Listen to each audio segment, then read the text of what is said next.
Hey guys, today I want to do a quick video on radicals. I know you have several others that you can watch. Those are a little bit longer. If you remember anything about radicals from Algebra 1, you might be able to just get away with watching this small video. The black symbol here is called a radical sign. It's not a square root sign, it's a radical sign.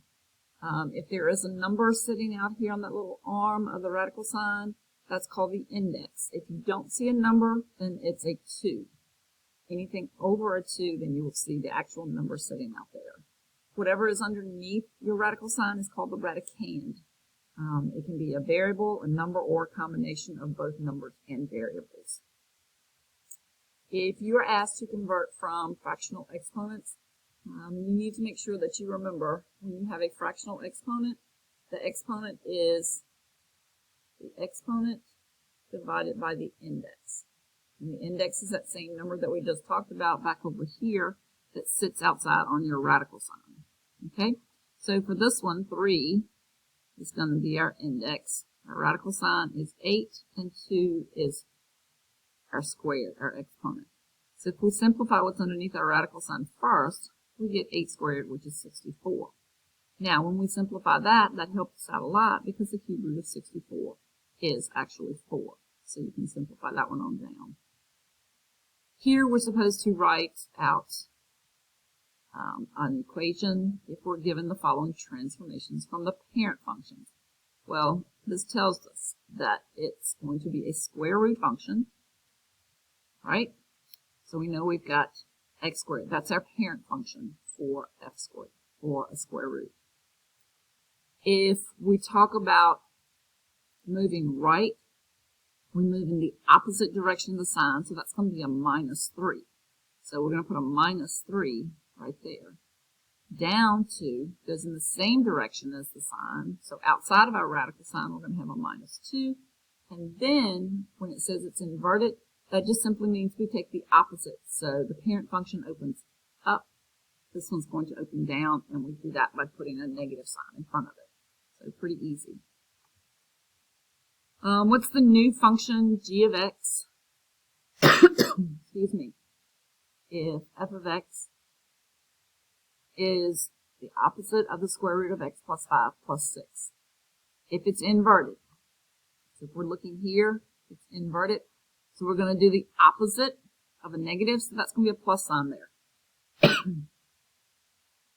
Or here, we're stretching it by 2. We're going to have a 2 in front.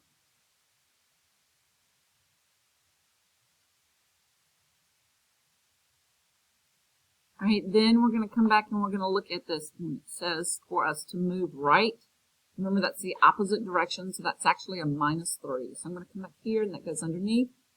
So positive 5 minus 3 gives me a positive 2. Okay? And then we know that it's been moved down, so that's going to be a -6. And when I combine both of those, that's just going to give me a 0. So technically, I don't even need to write that 0. So that's my equation of my new function that has been inverted, stretched by 2, moved right 3, and moved down 6 from this original function.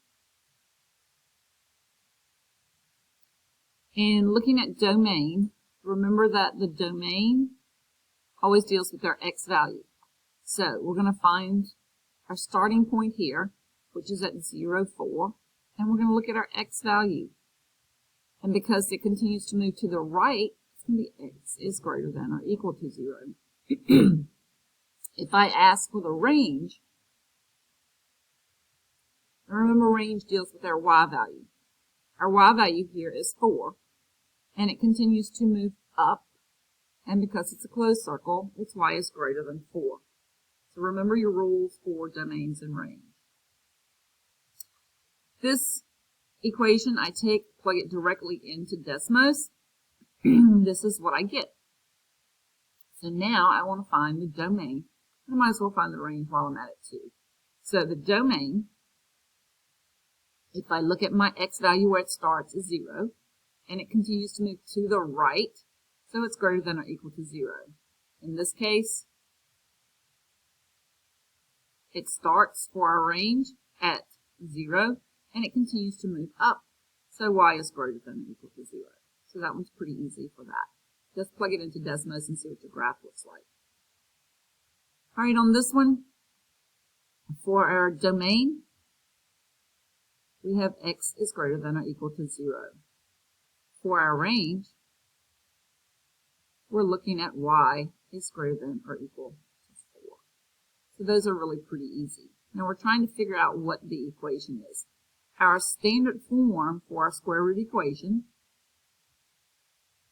a times the square root of x minus h plus k.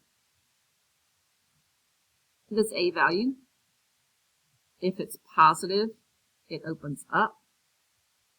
If it's negative, it opens down or curves down. Just like every other type of equation, if it's a quadratic and it's inside the parentheses, it moves in the opposite direction of the sign. If it's an absolute value, if it's inside the absolute value signs, it moves in the opposite direction of the sign.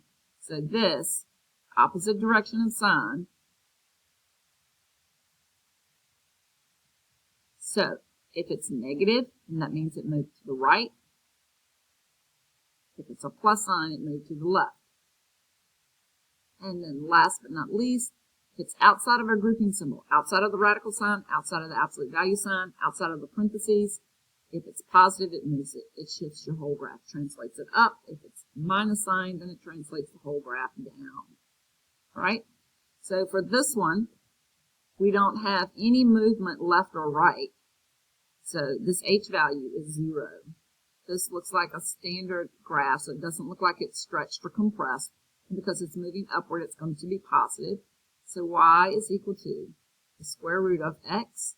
But because it translates everything up 4 outside of my square root symbol, I'm going to have 4.